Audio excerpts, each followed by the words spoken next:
had several videos that were chain reactioning Saturday. One of them got 130,000 views in just an hour and a half, so they took it off the main page. The others they just erased. And they said, criticism of Obama is now racism. And they commented and bragged, and YouTube said, yes, when the commissariat, when the political police or the Gestapo or the SA, that's more akin to it, and the thugs in the streets say you're bad, we don't even look, you go down. This is official. It's in the article. But let's go to calls right now. We'll get into that later. Who's up next here, John? Chris in Maryland, you're on the air with Webster Tarpley. Go ahead. Hey, what's going on, Alex? How you doing? Good. Worldwide broadcast. Go ahead. Yeah, one quick question. Can you post some of these documents like, this is the quick question before I get my question here, about these documents like the SARS statements and Obama's health care plan? The SARS statements. Yeah, well, you know, like these things that the SAR says that if, whatever you said earlier about the SAR making the statement that anything said against Obama would be, you know, likened as, you know, anti-Obama racism.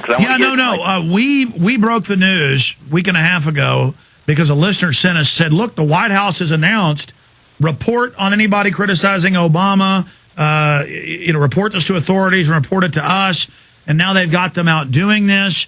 And then we've linked to the different bills. We've linked to Tom Daschle's quotes, who helped write it. I mean, go read it. I mean, we've posted a whole bunch of articles that then have links to the subsections. We have an article right now about CPS visiting all parents' homes. You can go read the bill. Or like when they had national compulsory service in the bill, it said national compulsory service, people couldn't believe it, in another bill. Or how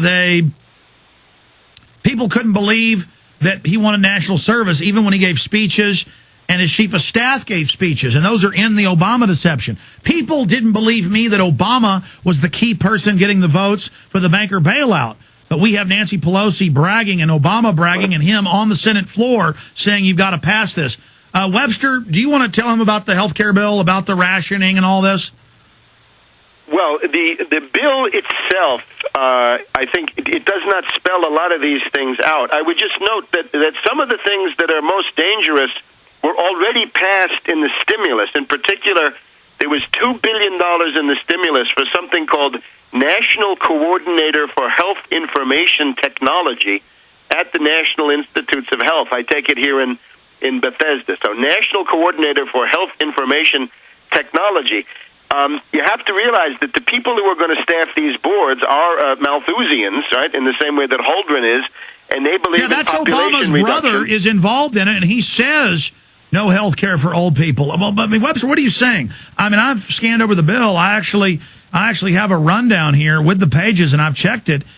This is so nightmarish, I can't even describe it. You're saying there's stuff... I'm trying to say that some of these boards that are neutral, that don't spell out what they're going to do. I'll give you an example. It says the boards will decide, and then people have gone and looked at who's on the boards, and they're all making eugenics statements. Yes, precisely. There's one called MedPAC on steroids. MedPAC is something that's been around for a while. It has generally been blocked by Congress. So MedPAC on steroids means essentially the death panel, right? What people call the death panel would be MedPAC on steroids. And this would be a bureaucracy similar to the British one that denies you care, saying the calculation is if you're 75 years old and overweight and you smoke, then you're of no value to society. And there's no doubt these bioethics boards are set up for that. But you hear them on the news with the code words. They say, well, there are too many, useless tests. And then they won't even do the test on your heart to tell you you've got the blockage. I mean, people say we're lying about England. England admittedly rations care massively.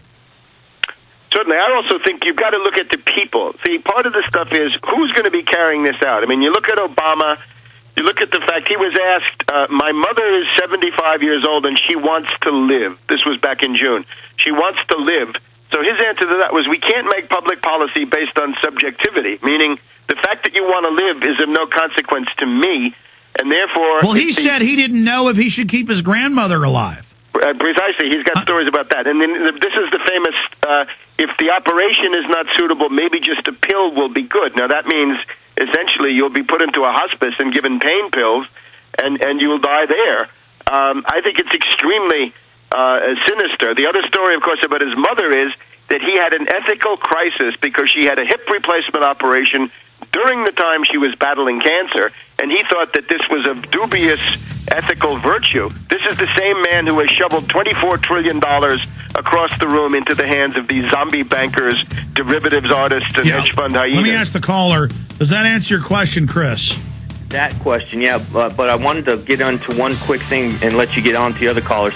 About forced inoculations. I work at Walter Reed, and we had a memo come down from command stating that we had to get forced inoculations. Stay there.